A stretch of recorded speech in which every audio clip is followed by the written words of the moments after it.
Hello दोस्तों, मैं Manish Kumar JMS94 channel में आप सभी का स्वागत है।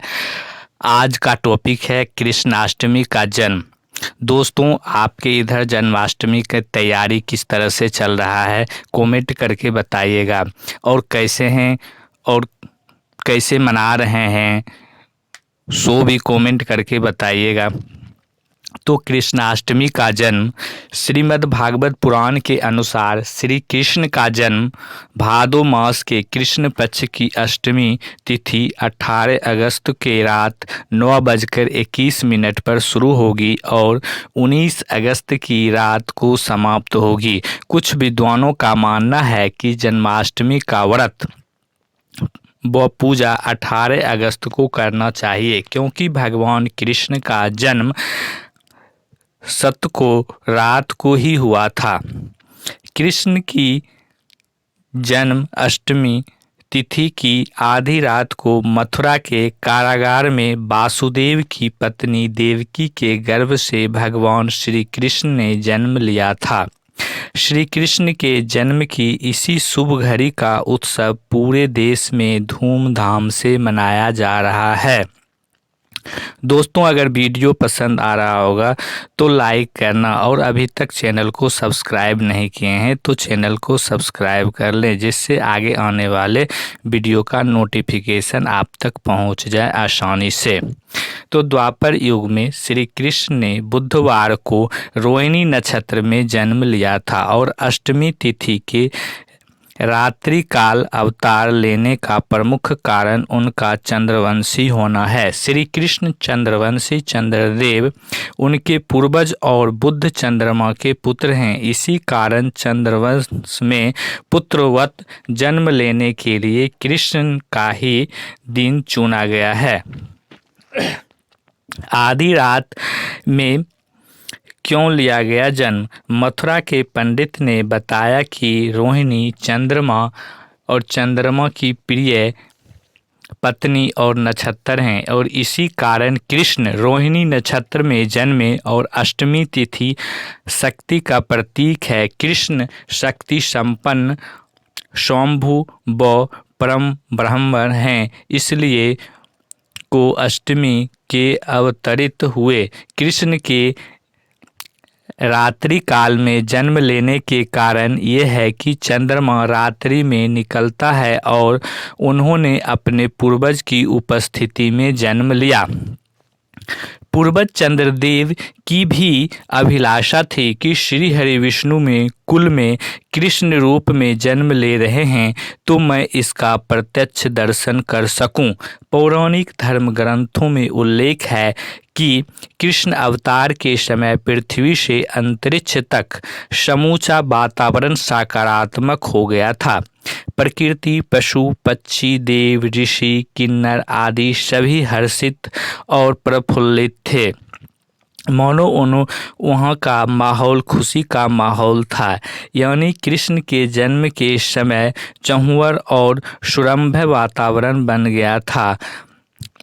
धर्म ग्रंथों के आधार पर यह कहा जा सकता है कि श्री कृष्ण ने योजनाबद्ध रूप से पृथ्वी पर मथुरापुरी में अवतार लिया।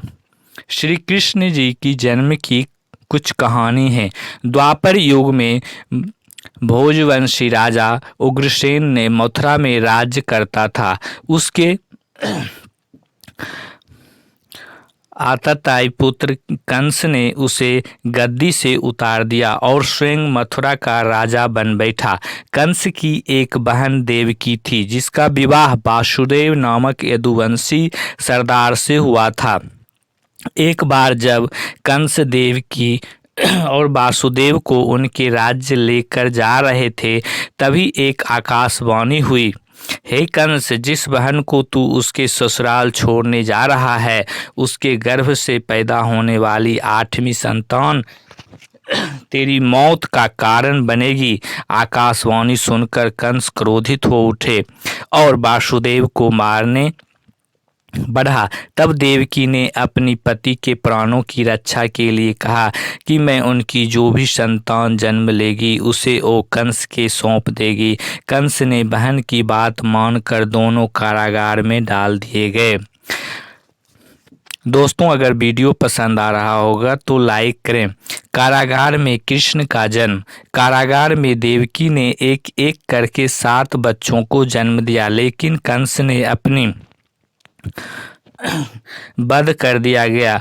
अब 8वां बच्चा होने वाला था। कारागार में कड़े पहरे के कारण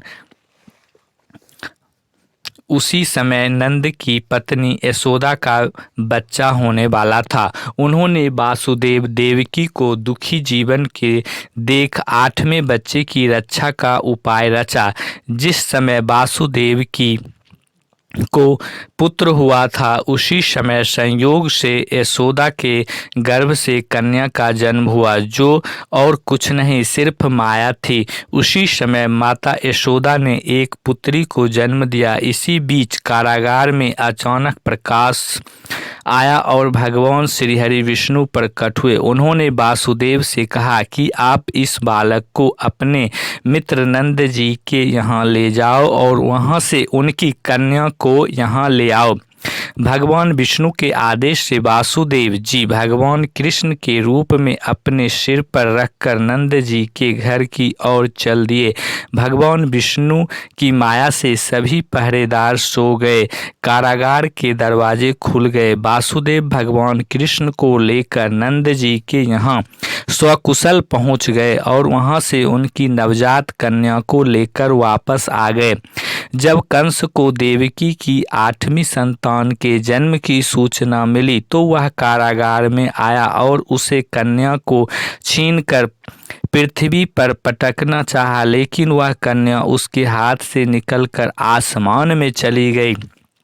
फिर कन्या ने कहा, मूर्ख कंस, तुझे मारने वाला जन्म ले चुका है और वह वृंदावन पहुंच गया है। अब तुझे जल्द ही तेरे पापों का दंड मिलेगा। वह कन्या कोई और नहीं, स्वयं योग माया थी। दोस्तों अगर वीडियो पसंद आया होगा तो लाइक शेयर एंड सब्सक्राइब करें और कमेंट करके बताएं कि आप जन्माष्टमी का त्यौहार किस तरह मना रहे हैं और आपके यहाँ किस तरह की तैयारी चल रही है।